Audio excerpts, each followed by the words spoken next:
Hi everyone, I am from ABS team. This video is to teach you the way to add and delete the holiday, and also the way to check the season type of holiday. Now, we go to open the configuration. Find weekend. If the value is true, then it is super peak season.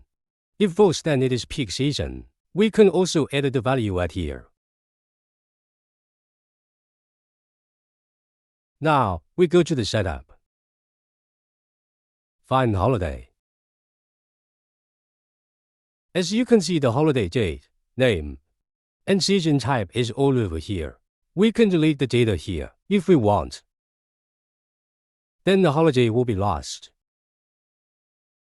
Now, we go to create a new one. Key in the holiday date, name, and the season type over here.